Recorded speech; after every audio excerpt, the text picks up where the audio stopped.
अभिधान राजेंद्र घोष का छठा भाग और अंतिम चरण में 180 नंबरवां शब्द है। यहाँ पर 6 भाग पूर्ण होते हैं। शब्द है वैभव। विभव यानी कि विशिष्ट शक्तियाँ, विशिष्ट सामर्थ्य, विशिष्ट सत्व, विशिष्ट साहस, विशिष्ट स्वामी भक्ति और अंते विशिष्ट सिद्धता। सिद्धता विशिष्ट होती है। तो उसी तरह यहाँ पर एक 3 प्रकार के वैभव की भी बात है कि जहाँ पर संसार के जो वैभव की बात है वो नश्वरता है, धर्म क्रिया का जो वैभव है वो क्रियात्मक जीव पुण्य बंध का योग है, और एक गुण वैभव का जो योग है वो अध्यात्म की स्पर्शना है। तो जगत के अंदर वैभव नेव नाशतम, जगत की दृष्टि से जगत के अंदर जो प्रचुर हिंसात्मक, प्रचुर रागात्मक जीवन व्यतीत कर रहा है उनके लिए एक पूरे संसार की जो ऐश्वर्यता है वैभव, उसे नाशवंत बताते हैं। लेकिन परमात्मा की जो 12 अतिशय में वचनातिशय, पूजातिशय, अपाय पगमातिशय, हाँ वगैरह 4, वो अद्भुत ऐश्वर्य बताए हैं। 12 अतिशय कहा है, ऐश्वर्य कहा है। तो एक आकर्षण संसार की सामग्री का है और एक आकर्षण संसार सामग्री खत्म होती है उसके बाद का तीर्थंकरों का है, और उससे भी अधिक आकर्षण उनके अंदर रही हुई सिद्धता का है। तो एक पुण्य वैभव, एक क्रिया वैभव, एक गुण वैभव। इसी तरह यहाँ पर ठाणक सूत्र के अंतर्गत विभव यानी कि वैभव ऐसा शब्द लिखा है जो अनंत ज्ञान, दर्शन, चारित्र, तप, विजय, अष्ट, हाँ 8 प्रकार के सारे के सारे अनंत है, विशिष्ट है। इसके लिए ऐसे ऐश्वर्य को ज्ञानियों ने वैभव कहा है। तो अनंत शक्तियों का जब समूह साथ में आता है, अनंत शक्तियों का जो समूह साथ में आता है, अनंत शक्तियों का अर्थ ये बना कि अब कुछ बाकी नहीं रहा, संपूर्णतया सर्वस्व मिलन, तो वो परम तत्व है। तो जहाँ पर भगवंत ने एक द्रव्य को सर्वस्व बताया, भिन्न द्रव्य को सर्वस्व बताया, लेकिन वो अपने आप में इतने सर्वस्व है, एक द्रव्य दूसरे द्रव्य के ऊपर कहीं पर भी कोई कंसल्ट नहीं करता है। तुम ज्ञान वचन का आदान प्रदान कर सकते हो, ज्ञान यानी कि जो निमित्त मात्र है, वो ज्ञाता है, वो उसका आदान प्रदान कर सकते हो, लेकिन इंडिविजुअल जो ज्ञान है वो कोई दे नहीं सकता किसी को, जिसे उपादान कहते हैं। तो जिस द्रव्य ने यानी कि आत्मशक्ति ने, ज्ञान शक्ति ने जो स्वीकारा है, स्वीकारना जो है वो निमित्त मात्र है सारा, यानी कि वो भी गुण वैभव का प्रारंभ या धर्म वैभव का प्रारंभ है। तो जो स्वीकारना है, वो स्वीकारने की जो स्थिति है वो सारी की सारी अनंत ज्ञान से जुड़ी हुई नहीं है, वो निमित्त कारण है।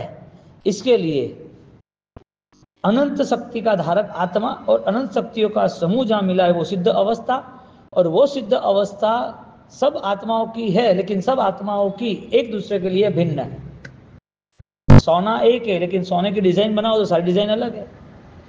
जल एक है लेकिन जो जल की क्वालिटी है वो कोई दवा में यूज होता है, कोई शुगर, कोई ग्लूकोज, कोई पीने के लिए यूज होता है। एक क्वालिटी होने के बाद भी भिन्नता है, यानी कि ज्ञानी के वचन है जो एकमा अनेकता, शादवाद इसी तरह रजू होगा, अनेकांतवाद इसी तरह सिद्ध होगा। एक रूप कहू तिहु काले रे, रूप एक, तीनों काल के अंतर्गत वो रूप शाश्वत था। भूतकाल में कहाँ थे, भविष्य में कहाँ है पता नहीं है, ज्ञानियों को पता है, वर्तमान कहाँ है। तो तीनों काल देखने जाओ तो आत्मा कहीं पर भी गया रुका नहीं है, आत्मा कहीं पर भी उसके गुणों से दूर हुआ नहीं है। तो तीनों कालवर्ती एक रूप तो था ही, तीनों काल या तीनों अवस्थावर्ती एक रूप तो था ही। तो ये जो अध्यात्म का ऐश्वर्य है, वैभव है, यहाँ पर उसे अनंत ज्ञान, दर्शन, चारित्र कहते हैं। तो 8 प्रकार के जो गुण है, अनंत ज्ञान, अनंत दर्शन, अनंत चारित्र, अव्याभास सुख, अरूपीपणो, अगुरु लघु, अक्षय स्थिति, तो ये सारे अनंत वीर्य तक के 8 जो गुण हैं वो क्या है, परम परम ऐश्वर्य है। क्यों है? क्योंकि ये ऐश्वर्य पाने के लिए अनंत काल व्यतीत हो जाता है। सामान्य ऐश्वर्य छूट जाता है, इसके लिए उसे ऐश्वर्य नहीं कहेंगे, अतिशय नहीं कहेंगे, संसार की स्थिति में उसे वैभव कहेंगे, लेकिन नाशवंत, शाश्वत नहीं। तो ऐसी विशिष्ट प्रकार की कोई भी भौतिकता हो, सामग्री हो, लेकिन उसके साथ निश्चित रूप से पर्याय की ही परिभाषा छिपी हुई है। तो जिस पर्याय का आकर्षण निरंतर रहता हो, या पर्याय के प्रति लगाव रहता हो, या पर्याय ही सब कुछ मान लिया हो, ऐसे जीवन को कहीं पर भी अतिशय का लाभ नहीं मिलता है। न खुद के अतिशय, खुद के अंदर छिपा अतिशय का लाभ, न बाह्य तीर्थंकरों के अतिशय का लाभ। क्योंकि तीर्थंकर जो निमित्त मात्र है, वो भी निमित्त को जब स्वीकारता है तो उसके पास पूरा संसार है, पूरा पर्याय है। तीर्थंकर के ऐश्वर्य को स्वीकारने के बाद उसकी नज़र वो देखने का काम कर रहा है, उसका ज्ञान चक्षु है वो देखने का काम नहीं कर रहा है। क्योंकि उसने परमात्मा के अतिशय को देख के जो आकर्षण खड़ा किया वो सिर्फ और सिर्फ पुण्य वैभव था, जो इंद्र को भी पसंद है। लेकिन जो गुण वैभव था वो इंद्र नहीं पा सकता, इंसान पा सकता है, लेकिन चाहे तो।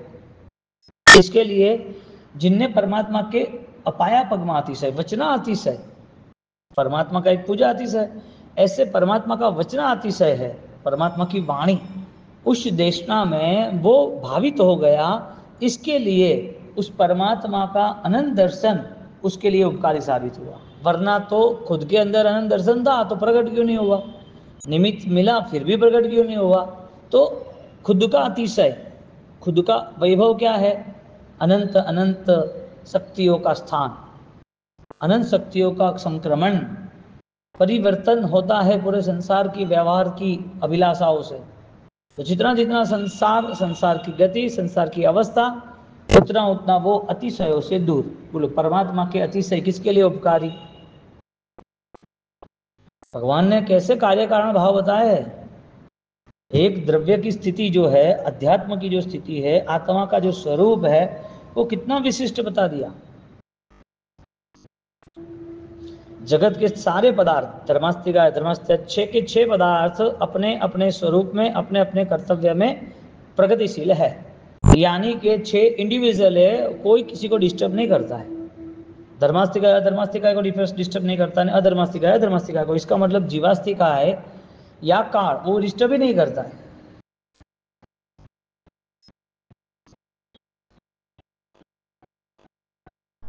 एक कपड़ा धोने का मशीन है और वो मशीन से कपड़े धो रहे हैं। अब मशीन का काम कपड़े धोने का है, कपड़े नहीं डाले और मशीन चालू हुआ तो कपड़े तो नहीं धो रहे, तो मशीन कार्य नहीं करता क्या? कार्य तो करता ही है। आज तुम यहाँ पर ये जो चित्र देख रहे हो, ये चित्र जो देखे जिसमें भगवान है या ध्यान की कोई मुद्रा है, तो ये जो चित्र तुमने जो स्वीकार किया वो कहाँ से स्वीकार किया? फोन पे जो बात हो रही है वो फोन पे बात करने वाला व्यक्ति, उसकी आवाज है कि फोन का टेक्नोलॉजी का काम है? उनका टेक्नोलॉजी का काम है कि फोन का काम है? आवाज आपकी वहां जा रही है कि टेक्नोलॉजी की नकल वहां जा रही है? आपकी आवाज जा रही है तो आप इतने दूर, हजारों किलोमीटर दूर अमेरिका बैठा वेब कॉल से आप वहां से वो बात करें। ज्ञानी हमें ज्ञेयाकार से, निमित्तों से परिचित कराते कि ये सारे जो नकल है, ये सारी जो व्यवस्था है, चाहे पुण्य वैभव हो या क्रिया वैभव हो या धर्म वैभव, ये सारी चीजें उपादान नहीं है, निमित्त है इसके लिए। ये सारी अवस्थाएं नकल में है, ओरिजिनल नहीं है। तो यहाँ शुद्ध अवस्था को ऐश्वर्य कहा, अतिशय कहा, वचनातिशय, यानी कि तीर्थंकर के बाद कोई भव है ही नहीं, अंतिम भव है ना। अभी तो जाति कर्म का क्षय हो गया। तो जहां पर साणांग सूत्रकार अनंत ज्ञान वैभव, अनंत दर्शन, ऐसे आठों आठ अनंत शक्ति क्यों बता रहे? क्योंकि अभी तक तुमने जो कुछ धर्म आराधन किया था वो सारा आराधन का भाव नकल पे ठहरा था, निमित्तों पे ठहरा था, ज्ञेयाकारों पे ठहरा था। जब वो निमित्त, जब तुम्हारा भाव धर्म बनता है, यानी कि वो नहीं बनता लेकिन तुम्हारे भाव धर्म में कुछ प्रकट होता है, तो नियम ये है कि तुम्हारे अंदर की स्थिति तुम्हें पता चल गई। कब तक बाहर की स्थिति से प्रभावित रहेंगे? बाह्य भाव से कब तक प्रभावित, क्रियाओं से कब तक प्रभावित, बाहर के ऐश्वर्य से कब तक प्रभावित? ये जो व्यवहारिक आकर्षण है ना, वो ज्ञेयाकार का हिस्सा है, ज्ञान का हिस्सा नहीं है। इसके लिए आत्म शक्ति को, आत्म ऐश्वर्य को, आत्म वैभव को अनंत से जोड़ा। भाई विभवम एवं वैभवम, विभव एवं दूसरा ठाणांक सूत्र में 36 गुण रूपी आचार्य भगवान के अलग अलग 36 गुण हैं। हरिभद्र सूरी महाराज ने करीबन उसके 32 सूत्र बनाए हैं। पंचेंद्रिय सवर्ण जैसा बनाया है, 36 गुणों गुणों मज्ज, ऐसे दूसरे 36 सूत्र बोरीवली देखा था वो प्रत में, ऐसे 32 अलग अलग सूत्र है जैसे 36 गुणों के युक्त। तो यहाँ पर अब जो त्यागी है उसके पास कौन सा ऐश्वर्य? जो भोजन नहीं कर रहा है, जहां रिसेप्शन में 500 चीजें बनाई होगी, सोने के बर्तन लगाए होंगे, वीआईपी डेकोरेशन हो, वो भोजन नहीं कर रहा है, उसके पास कौन सा ऐश्वर्य? जिसके पास ऑलरेडी त्याग है, उसके पास कुछ भी नहीं है, न सोना है, न हीरा है, न पैसा है, तो फिर उसके पास कौन सा ऐश्वर्य? एक त्यागी का ऐश्वर्य कौन सा? और जिसके पास संसार का इतना बड़ा ऐश्वर्य है, वो उस त्यागी से क्यों प्रभावित होता है? इसका मतलब द्रव्यानुयोग की जो भावित स्थिति है, उपादान की जो शुद्धता है, वो सर्वश्रेष्ठ है, वो साबित हुई।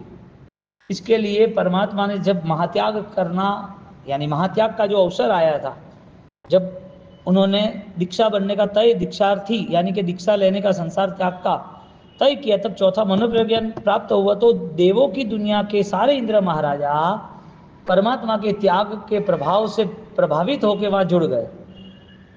तो ऐश्वर्य किसे कहेंगे, वैभव किसे कहेंगे? बाह्य स्थिति को, तो बाह्य स्थिति तो दिखती है। तो जो अभ्यंतर को उजास दे, अभ्यंतर की रौनक बढ़ाए, वो है अतिशय। अब भगवान के अतिशय भगवान के होते हैं, तुम्हारे कहाँ हो गए? तुम्हारे अतिशय है तुम्हारे में, तुम्हें अतिशय रहित होना है तो एक भाव मत करना, सीधा सिद्ध बन जाना। तो ये जो आंतरिक शक्तियों का जो निर्माण हो रहा है, उस अवस्था का आरंभ जो हो रहा है, इसका मतलब वो वितरागी का मार्ग सही चुना हुआ है। वितराग धर्म उसे ऑलरेडी अंतर्गत बैठ गया है, यानी कि अनुभव दशा में आ रहा है। कोई चित्र तुम्हें दिख रहा है, वो चित्र का ज्ञान नहीं है तो चित्र क्या काम का?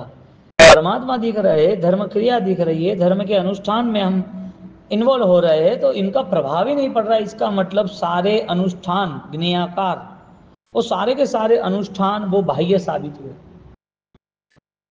और जितने बाहर के अनुष्ठान हैं, पर्याय के अनुष्ठान हैं, जितने भी अनंत काल हमने किए हुए बाह्य अनुष्ठान जितने भी है, वो सारे अनुष्ठान एक करो और उसके सामने उपादान का एक ही अनुष्ठान रखो। इधर अनंत काल के अनंत अनुष्ठान रखो, निमित्त कारण के, पर्याय कारण के, फिर भी उनका इतना बल साबित नहीं होता जितना अनुभव दशा का, अध्यात्म का अनुष्ठान एक ही साबित होता है।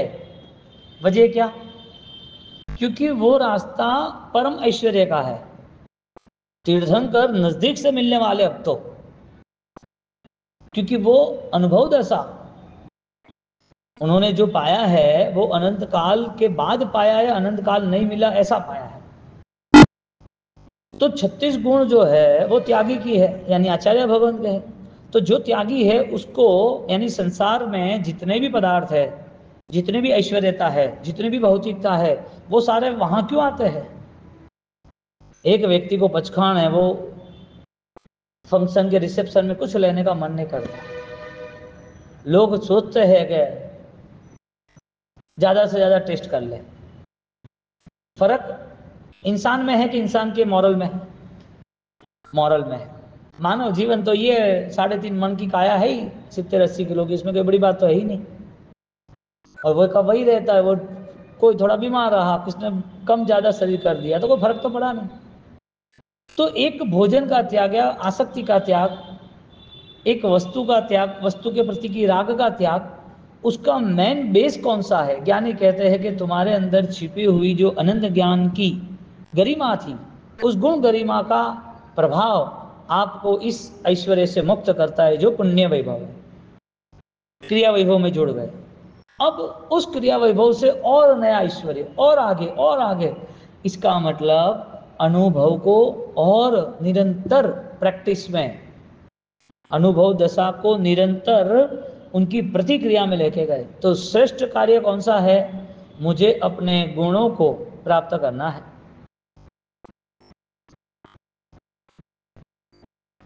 अब किसान को खेती सीख जाने के बाद वो खेती छोड़ दे तो क्या समझना। एक लड़का अच्छी स्टडी करने के बाद वो भूल जाए तो क्या मतलब। एक व्यापारी पैसा कमाने के बाद नुकसान ही कर दे तो मेहनत का क्या फल। एक साधक व्यक्ति, आराधक व्यक्ति यदि स्पष्ट बोधवान न बने या तो बनने के बाद भी उसका अनुभव न करे, निरंतर प्रतिक्रिया न चाले, तो जो उद्देश्य था वो कमजोर बन गया। तो यहाँ पर निरंतर यात्रा है, निरंतर प्रक्रिया है।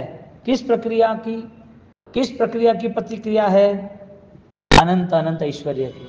तो परमात्मा का ऐश्वर्य आकर्षित होता है और उसमें निरंतर भाव रहते हैं। उस मिलन की अभिलाषा में हम सम्यक भूमिका को प्रारंभ कर पाएंगे। क्योंकि तीर्थंकर के पास क्या है? देखने जाओ तो कुछ नहीं है, और देखने जाओ तो इनसे अधिक ऐश्वर्य किसी के पास नहीं है। ये दृष्टि बदलाव कैसे आएगा? दृष्टि का परिवर्तन कैसे आएगा? तुम्हें जो चित्र आकर्षित कर रहा है या कोई निमित्त आकर्षित कर रहा है तो ज्ञान का अभाव है, वजह क्या? और ज्ञान के अभाव में कसाई तो आके खड़े रह जाते हैं, उसे डिस्टर्बेंस तो हो ही जाता है। और ऐसा डिस्टर्बेंस होता है कि अकेला बैठता है तो भी मन अशांत रहता है, सोना भी नहीं होता उसके हाथ में, ध्यान भी उसके हाथ में नहीं होता है, वो भी अलग अलग हजार विचार करते हैं। वो कुछ पढ़ाई भी करता है तो याद नहीं रहता है, कि ये तो याद नहीं रहता है, तो नींद है कैसे रहे? जहाँ कचरा है वहां तो बदबू मारेगी, जहाँ कचरा है, गंदगी है, वहां तो बदबू मारेगी। जिसने संसार के विषय कसाय के विचारों को घर कर ही दिया है तो उसका स्मरण कैसे होगा? और स्मरण भी एक ज्ञाकार है, स्मरण भी सर्वस्व नहीं है, संपूर्ण नहीं है।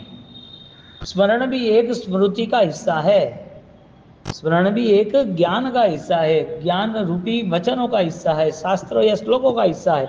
इज द मेमोरी पावर जो कोई भी प्राप्त कर सकता है, कोई भी होशियार व्यक्ति कर सकता है। उसे दुनिया में कुछ भी समझाना है तो कोई भी व्यक्ति को समझाए। इसके लिए भगवान ने ज्ञान को भी ऐश्वर्य ने कहा, गुण को ऐश्वर्य कहा। धर्म क्रिया को भी ऐश्वर्य वैभव ने कहा, गुण को कहा। क्यों?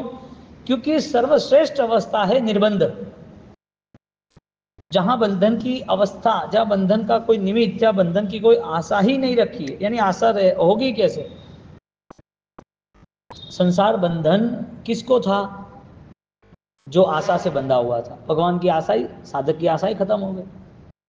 इसका मतलब ये हुआ कि अपने अंदर जो अनंत प्रकाश है उसकी स्थिति प्रारंभ हो गई। दो स्थिति है, या तो ये अवस्था को तुम सबल बनाओ, या तो इस अवस्था को दर्दवान, कमजोर, बीमार बना के खत्म करो। अवस्था मानव जीवन की, शरीर की अवस्था नहीं, मानव जीवन की अवस्था। शरीर तो वही सुबह शाम दोपहर, 50 साल हो जाए कि 80 साल हो जाए, तुम्हें तुम्हारा परिचय है कि तुम्हारा नाम क्या है, तुम कौन हो, तुम्हारी एज क्या है, तुम्हारा वेट क्या है, तुम्हें क्या खाना पीना पसंद है, तुम्हें किसके साथ बोलना क्या बोलना सब पसंद है, तुम्हें क्या करना है, वो सब एज के हिसाब से पता है। देह मिला है इसके लिए पता है। तो जो हर बार होता ही रहता है, जो कॉमन ही है, तो फिर ऐश्वर्य की बात क्या करेंगे? इसका मतलब पुद्गल का ढेर खड़ा हो गया, वो राख है, वो दिखता नहीं है। पुद्गल का ढेर, जो गंदगी है वो दिखती नहीं है। ज्ञान दशा जे आकरी एह चरण विचारो रे, निर्विकल्प उपयोग मां। अब जो ज्ञान दशा है, क्यों धारता धर्मनी धारणा मारता मोह बड़ चोर रे, ज्ञान रुचि वेल विस्तारता न रहे कर्म जोर। क्यों? अमृत वेल में धारता धर्म नहीं धारणा, यानी कि धर्म करना ऐसा नहीं, तुम्हारे अंदर निर्णय बल यानी कि निर्णय शक्ति, धारणा शक्ति आई। बोध तुम्हारा सिर्फ और सिर्फ निमित्त कारण है कि बोध तुम्हारा उपादान कारण से है? तुम किस ऐश्वर्य को चाहते हो? दुनिया में सब को पुण्य चाहिए, दुनिया में सब धर्म क्रिया के नाम पर उसका एंगल पुण्य इकट्ठा करने का, इसके लिए धर्म क्रिया को तो पकड़ के रखता है, और उस पुण्य और धर्म क्रिया से उसे लगता है कि सब अच्छा है। तो ज्ञानी तो अच्छा कुछ और कह रहे, वितराग का मार्ग तो कुछ और बता रहा है। धारता धर्मनी धारणा मारता मोह वड चोर रे, जो मोह रूपी विस्तार है उससे डिस्कनेक्ट होना था। कौन सा मोह? जो तुमने विस्तार किया है वो। बाहर का मोह जो है वो नहीं, बाहर का मोह तो अभी छूट जाएगा। कोई आदमी ने जानबूझ के तुम पे केस कर दिया, जानबूझ के चीटिंग करके तुमके ले गए लॉकअप में और वहां जेल में आपको बंदिश बना दिया, जंजीर बांध दी। अब तो डिमांड करो खाने की, रहने की, पीने की, सोने की डिमांड करो, लोगों को मिलने की, घूमने की, फिरने की डिमांड करो, नए कपड़े की, रिलैक्सेशन कुछ है? कोई कुछ भी नहीं। मोह खत्म हो गया ना। यानी बाह्य मोह खत्म हुआ कि आंतरिक मोह खत्म हुआ? एक जेल में रहा हुआ अच्छा आदमी जिनका जीवन सुखमय भौतिकता से जुड़ा हुआ था, उसको अंदर डाल दिया, उसकी सारी डिमांड्स कहाँ गई? मोह कहाँ गया? एक व्यक्ति अपने जीवन को इजीली मैनेज कर रहा था, वो बीमार होकर आईसीयू में चला गया, उसका मोह कहाँ गया? इसका मतलब मोह साधनों से जुड़ा था या साधना उपादान से जुड़ा था? उपादान से जुड़ा था, क्योंकि इस जीवन में मोह का साम्राज्य बढ़ता गया। चीटी के जीवन में मोह है कि नहीं है? यानी ये मोह का जो स्वरूप था वो आत्मा से जुड़ा हुआ था, अवस्था से नहीं जुड़ा हुआ था। दोष है ना। जो दर्शन सप्तक का दोष लगा है, दर्शन मोह विनाशति जे, मोह जो है उसका विनाश नहीं हुआ। तो दर्शन मोह विनाशति जे निर्मल गुण था, तो दर्शन मोह का क्षयक्षम तो हुआ नहीं। औपचारिक भाव है कि नहीं पता नहीं, औदैहिक तो है ही, पारिणामिक में खेल रहा है, मजा आ रहा है। अब पांचों भावों में औदैहिक पारिणामिक में उसे आनंद आता है, कुछ धर्म क्रिया करता है तो औपचारिक भावों से उपशम हुआ है, वो तो बैक आएगा वापिस। और साहिक भाव कुछ क्षय हुआ लेकिन वो बाकी साहिक भावों की स्थिति के लिए उसका मन बना ही नहीं। यदि मन बना होता तो साहिक सामयिक भाव उसका विकसित होता ही होता। बोलो, एक बार मोह की जो मार पड़ी है, संसार की जो मार पड़ी है, कर्मों की जो मार पड़ी है, अब वापिस वो मार खाएगा? क्यों भाई? तो उसका अभी अटेंशन नहीं होता है कि ये मोह है, राग है। ये जो ज्ञान दशा थी, आंतरिक ऐश्वर्य था, अंतर का गुण वैभव था, उसे वो पता ही नहीं। अनंत ऐश्वर्यवान परमात्मा को मिलने जा रहा है तो अंश भी प्रकट नहीं होता है, तो मिलना कहां हुआ? मिलना कहां हुआ? जहां परमात्मा का स्वरूप ही पता नहीं है। और आनंद देखो, परमात्मा का उपकार देखो, उनके स्वरूप की पहचान स्वस्वरूप से जुड़ जाती है। वो मालिक है और खुद खुद कहते हैं कि तू ही मालिक है, समान। क्या बात है! उन्होंने ऐसा मार्गदान, मग्गदयानम, ऐसा बोहिदयानम, ऐसा बोधि का ज्ञान दिया, बोधवान जीवन दिया कि तेरा जीवन जब ऐश्वर्यवान है, तेरे जीवन में जब अनंत शक्ति है, तो तेरे जैसे जितने भी जीव है सब में है। इसका मतलब आत्म तत्व की आस्तिकता जरूरी थी। वो आत्म तत्व की आस्तिकता का भरपूर फायदा उठाने के लिए संसार में आत्म तत्व की आस्तिकता का भरपूर फायदा उठाने के लिए नास्तिक संसार की जो नाश्वर दशा है उसको जानना छोड़ना जरूरी था। ज्ञान आने के बाद ज्ञान का कदम उठेगा, बिना ज्ञान से कदम नहीं उठेगा। ज्ञानाचार के बाद दृष्टाचार और चारित्राचार है। चारित्राचार का पचखाण बताया, ज्ञानाचार दृष्टाचार का सिद्धांत बताया। तो जो श्रद्धा थी, उस श्रद्धा ने कार्यक्रम तैयार किया। श्रद्धा एक प्लान है और चारित्र एक प्रोजेक्ट है, पूरा कंप्लीट होना। तो जो श्रद्धा थी उसने नियम में लाया, जो श्रद्धा थी उसने त्याग में लाया, श्रद्धा थी उसने मोह त्याग में लाया, श्रद्धा थी उसके कारण उसे परमात्मा के ऐश्वर्य से जुड़ने का मन, स्वयं के ऐश्वर्य को पाने का पूरा भाव ऐसा भावित हुआ। क्यों? श्रद्धा के बिना ज्ञान और श्रद्धा दोनों पैरेलल चले। इसके लिए मोह के विनाश के कारण दर्शन मोह विनाश थी, मोह का क्षयोक्षम होना जरूरी था। अब मोह का क्षयोक्षम आंशिक रूप से भी ना हो तो उसे भगवान का मिलन कैसे संभव हो सकता है? तो उसे हर बार वो अपनी उपयोग दशा में, अपने अटेंशन में वो रहता है कि मोह की सामग्री वो मोह का कारण नहीं है, मेरे अंदर छिपा हुआ मोह उस सामग्री को पकड़ के रखता है। गाड़ी तैयार है, तुम बैठे तो गाड़ी चलेगी, तुम नहीं बैठो नहीं चलेगी, गाड़ी नहीं चलती। इसका मतलब जो फोर व्हीलर कार है वो चलती नहीं है क्या? यानी कि तुम्हारे कारण चलती है कि चलने का उसका स्वभाव है? वो चल रही है, उसको चलाने वाला होगा चल रहेगी, नहीं चलाने वाला खड़ी रह जाएगी। तो तुम बैठे उसके लिए चली, तो नहीं, तुम नहीं बैठे तो भी चलती है। मोह था इसके लिए तुम्हें मोह हुआ कि तुम्हारे अंदर भी मोह छिपा था, मोह के साधनों से मोह हुआ। भगवान ने वो परिग्रह, द्रव्य परिग्रह का त्याग बताया, बिना भाव भाव परिग्रह के त्याग के बिना द्रव्य परिग्रह भी उपकारी साबित नहीं होगा। दर्द भी बहुत चुभता होगा तो ही औषधि मीठी लगेगी। उस समय वो औषधि चाहे इंजेक्शन हो, चाहे बेड रेस्ट हो, चाहे आईसीयू, सब कुछ मीठा लगेगा। भयंकर कष्ट है आईसीयू में, भयंकर कष्ट है वो एमआरआई कराने में। वो कष्टों का सामना इसके लिए कर रहा है, वो कष्ट मीठे उसके लिए लग रहे हैं कि आगे मुझे सुकून मिलेगा। इसका मतलब मोह आराम से त्याग हो सकता है। मोह के साधनों में त्याग में कोई बड़ी बात है ही नहीं। कोई भी आदमी को 2-4 महीना समझाता तो ऑटोमेटिक साधक बन जाता, दीक्षा ले लेगा, कोई बड़ी बात है ही नहीं। तो उसमें क्या है, वो तो सामान्य स्थिति है। उसको दुख से भी वैराग्य आ सकता है, उसे धर्म की लालसा से वैराग्य में ला सकता है, उसे परभव का पुण्य या परभव का फल या पुण्य का फल बता के दीक्षा में ला सकता है। उसको श्रवण बनाना हो तो कहाँ तकलीफ होती है। लेकिन ऐसे श्रवण तो दादा गुरुदेव राय श्री महाराज के समय में भी थे, हरिभद्र सूरी महाराज, हेमचंद्राचार्य, भगवंत आनंद जी महाराज के समय में ही थे। तो यहाँ क्या कहते हैं, श्रवण अल्प मुंडा घना। क्या कहते हैं, कष्ट परो करो परितमोपा धर्म अर्थ धन खर्चो, पर मिथ्यात्व सत्य ते झूठू। कितना महान उपकार कर दिया ये महापुरुषों। मिथ्यात्व अवस्था नहीं है, यानी मिथ्यात्व अवस्था के बिना यदि साधना करते हो तो वो फलीभूत है। मिथ्यात्व अवस्था की साधनाएं उसे भ्रम में डालता है, उसका सारा अनुष्ठान विष और गलर और अन्योन्य का हो जाता है, उसका सारा व्यवहार बाह्य भावों का रहता है, उनकी सारी स्थिति पर्यायों की रहती है, उसको गुण प्रकट के लिए कोई भाव आते नहीं। लोग जैन दर्शन को नहीं समझते, कठिन है, समझ लो। जैन क्रिया भी कठिन है, वो भी नहीं करते तो भी वो लोग संसार छोड़ देते हैं खाली आकर्षण के कारण। भाई सन्यासी फैसिलिटी में है, हम किसी का अनादर नहीं करते, लेकिन वो त्याग करते, घर छोड़ते, परिवार छोड़ देते, पढ़ाई छोड़ देते, पैसा छोड़ देते। क्यों भाई?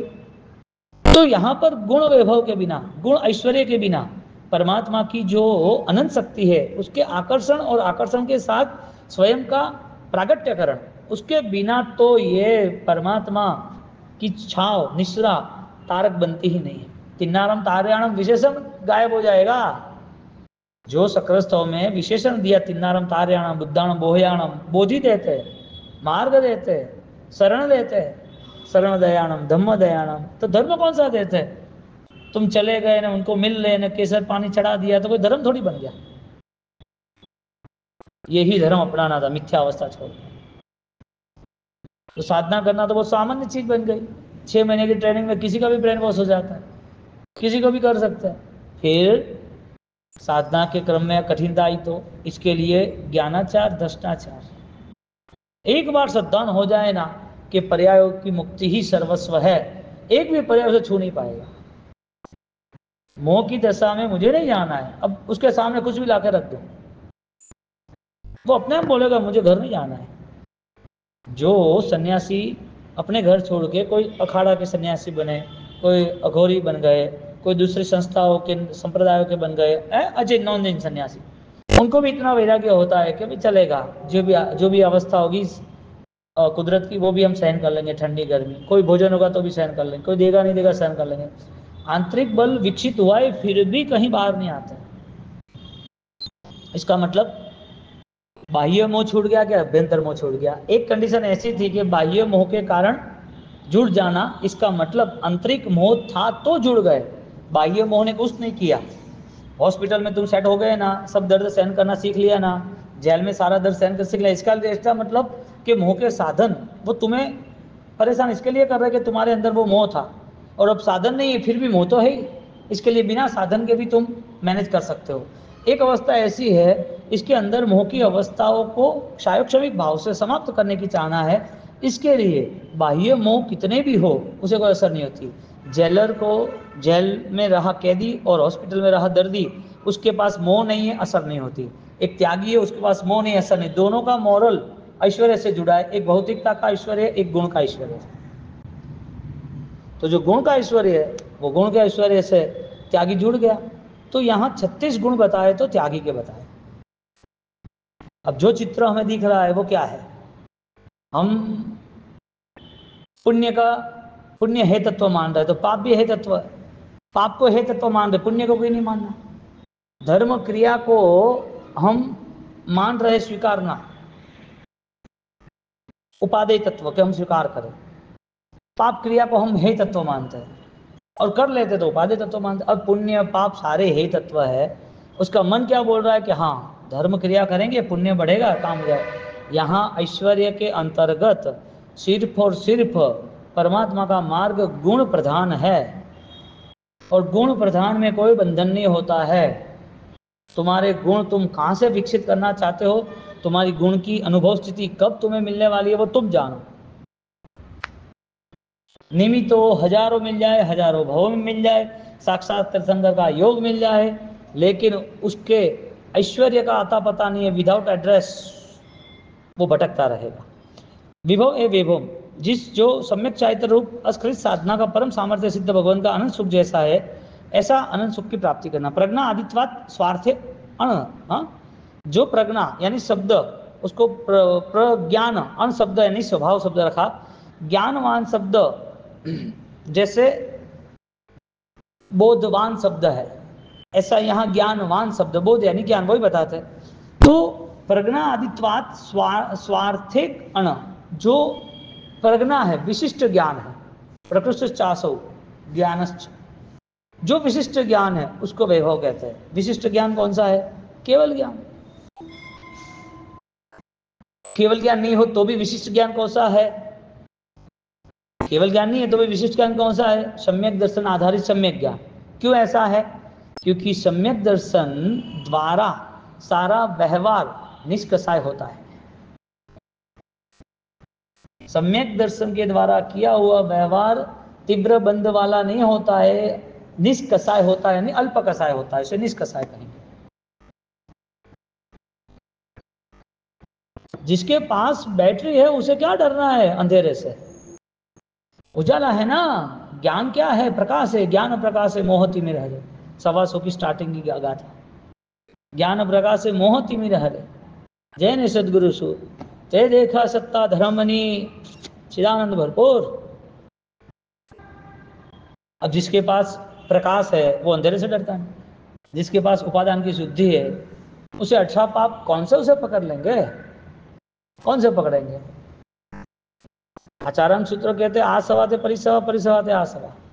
जो कर्म बंध के कारण थे वो संकित आत्मा को कर्म क्षय का कारण बनता है। जो निमित्त कर्म बंध के लिए होते हैं वो उसके लिए नहीं होते। उस निमित्त में भी वो प्रायश्चित करता है या अलिप्त रहता है या दृष्टा भाव रहता है या कुछ उससे सीखता है तो वो सारा निर्जरा का कारण बनता है। इसके लिए संकित आत्मा की यात्रा हमेशा के लिए मुक्ति की यात्रा है, मोक्ष की यात्रा है। क्योंकि सम्यक दर्शन ने लाइसेंस दे दिया कि अभी तेरा मोक्ष फिक्स है, उसकी टिकट फाइनल हो गई, रिजर्व टिकट हो गई सम्यक दर्शन द्वारा। तो जो मुक्ति की यात्रा फिक्स हो गई हो वो आज मुक्ति की यात्रा की तरह ही यहाँ रहेगा, बंधन में नहीं आएगा। आज कैसे वो बंधन में आ सकता है? तो वो जो अटेंशन था वो व्यक्तिगत था, यानी वैभव था। विभव भाव इति वा विभव इति वैभवम, जो प्रभु परमात्मा साक्षी भाव से जो रहते हैं। कर्म व्यक्तिवा इति विभवम, सर्व कर्म का क्षय हो, यानी कि वितरागता, निग्रंथता, निरंजनता, निर्मोहता, निर्रागिता, निस्पृहता, निर्दोषता, निर्भयता, वो सारे जो निर्वाणता, निक्षेपता, सारे जो गुण है वो सारे के सारे गुण परम वैभव है। तो विभव भाव कर्म वेति, ऐसी तरह आदर्श सम्यक दर्शन ज्ञान चारित्र को भी वैभव कहते हैं। और प्रकर्ष से उत्कृष्ट ऐसे अवस्था को प्राप्त करना ही साधक का लक्ष्य होता है। दो चीज है, या तो तुम साधना के अंदर प्रवेश करोगे या साधना के अंदर प्रवेश करने का इंतजार करो, दो में से एक। साधना होती है कि नहीं होती है वो आपके सिद्धि, आपके लक्ष्य के ऊपर आधारित है। आपको कुछ लिखना है तो सीधी बात है, पेन यदि शाही वाली होगी तो लिखी जाएगी, नहीं होगी तो तुम त्याग करो, सीधी दो में से एक बात है। जो लिखना है उसमें वो स्वभाव होना चाहिए कि भाई पेन में शाही है तो लिखा जाएगा। अब पेन है लेकिन इंक नहीं है, शाही नहीं है, अब वो पेन कौन रखेगा? जिस पर्याय के अंदर मोह का साम्राज्य छिपा हुआ है वो पर्याय से क्यों जुड़ेगा? भगवान का ऐश्वर्य पसंद आ गया, उसे पर्याय कभी भी बंधन में डाल सकता नहीं है। कुमारपाल को कहाँ बांधा, शालिभद्र को कहाँ बांधा, धन्ना अणगार को कहाँ बांधा? ये तो एग्जाम्पल हमारे सामने है ना, और आज भी ऐसे कई एग्जाम्पल है। मोह रूपी संसार को छोड़ने के बाद अभ्यंतर मोह को छोड़ने का प्रारंभ करते तो विशिष्ट आराधनाओं में जुड़ जाता है। अपने अंदर छिपी हुई समदर्शिता, समान श्रद्धा, श्रेष्ठ श्रद्धा का आविर्भाव होता है। तो अभी किसकी जरूरत है उसको? ऐसा परम ऐश्वर्य युक्त, ऐसा ये अभिधान राजेंद्र कोश का छठा भाग दादा गुरुदेव राय श्रीमान ने लिखा है, वो पूर्ण हुआ है।